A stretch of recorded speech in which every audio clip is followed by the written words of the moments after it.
The latest of the many adaptations of the 1937 Hungarian play Perfumery is Maintenance Required, a romantic comedy set inside two rival body shops.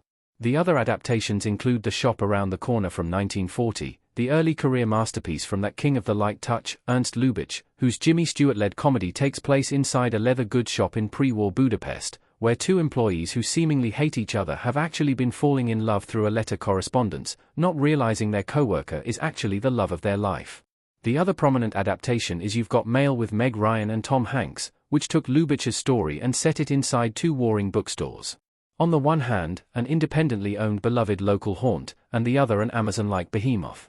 Maintenance Required is certainly aware of its lineage, with multiple references to both of those films, but Lacey Uhlmeyer's film has neither the comic lightness of Lubitsch, nor Nora Ephron's innate understanding of character. Seemingly pitched as an update on a classic tale, it is instead a clunky downgrade on a trusted formula, misunderstanding what made its predecessors so special. Maintenance Required has no engine except sexual chemistry. Its biggest issue stems first and foremost from two absurdly drawn characters, whose interest in each other seems mostly unmotivated. Charlotte, or more commonly known amongst her friends, Charlie, Riverdale's Madeleine Petsch, spends nearly all of her time inside the female-owned and operated body shop that once belonged to her father. O'Malley's is an Oakland staple, where many female customers feel especially well cared for in an environment that can so often feel catered solely to men. While she fixes cars in a jiffy alongside her best friend Cam, Katie O'Brien, her receptionist Izzy, Madison Bailey, paints nails and offers makeup advice. Much of the film's strengths lie in the natural, easy chemistry between the three women who run the shop, with lots of raunchy banter that keeps many scenes clipping along at an enjoyable pace. Cam is a social butterfly whose endless stream of ridiculously hot boyfriends seems never-ending. Izzy is a natural conversationalist with Charlie's clientele. But it is the latter who is caught adrift in Erin Falconer, Rue Berry, and Uhlmeyer's co-written script, as the protagonist never quite comes off as the grease monkey she is written to be.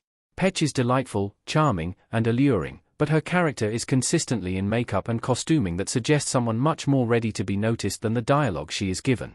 Perhaps that is intentional in illustrating a young woman who is shut off from her own innate desires, but when a woman waiting for a manicure at the front desk tells Izzy that Charlie can go first, mistaking the car shop owner as a fellow client, it rings absurdly hollow. Charlie looks like $1,000,000. Petsch is frankly never readable as a shut-in who is uncomfortable with flirtation. Regardless, Charlie continues the day-to-day operations of her shop and spends her off hours working tirelessly to restore the Bronco that once belonged to her father, whom she has named Marge. And in those late-night repair sessions, she corresponds with Bo, Jacob Scipio, a fellow mechanic and Bronco enthusiast from across the bay, whose name and identity she does not know. Part of the premise relies on Bo and Charlie having agreed not to share any names or any revealing information that would reveal their real-life identities, but this extremely convenient plot point is never given much shrift except as a way of illustrating how Charlie has sworn off the attention of men, but then one wonders why she is spending so much time talking to one in an anonymous forum. In You've Got Mail, much of Ephron's dialogue is given to us in voiceover readings of their emails to each other, and Uhlmeyer goes for a similar technique. But the voiceovers, ideally, should reveal something about the characters that we might not otherwise get.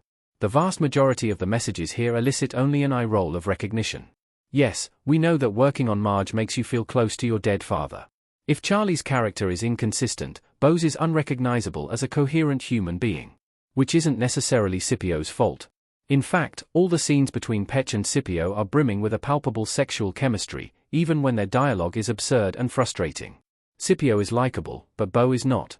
A bullish capitalist shark who works as the closer for the Miller Boys, think Pep Boys, only ruthless, a conglomerate run by Jim Gaffigan's Mr. Miller. Bo is somehow written as a blue-collar car nut from Fresno and a Patrick Bateman-style hound whose pursuit of money is only exceeded by his lust for power. Uhlmeyer and company have written an extremely bizarre personality whose contradictions would be interesting if we could sympathize with his internal dilemmas. But he doesn't seem to have much confusion about who he is until he realizes the woman he loves is actually the woman he's competing with. Mr. Miller has sent Bo to set up a new Miller Boys location directly across the street from O'Malley's, which is cruel enough, but it is Bo who takes delight in telling his employees about the beauty of price manipulation. It certainly doesn't help that Gaffigan's corporate entity is so cartoonishly evil that it suggests Will Ferrell's Mattel boss from Barbie by way of Austin Powers' Dr. Evil. Gaffigan is perpetually flanked by two blondes who blow smoke, and Bo seems absolutely unbothered at the idea of coldly taking down locally owned businesses in pursuit of profit.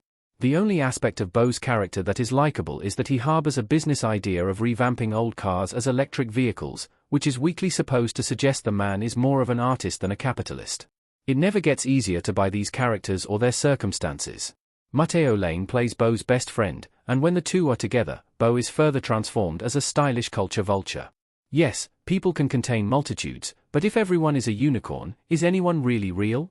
The person Beau is in Messages with Charlie is wildly different from real-life Beau, at times advocating for Charlie to stick it to the corporate rival she's facing, a directly oppositional stance to the one he takes in conversation with her face-to-face.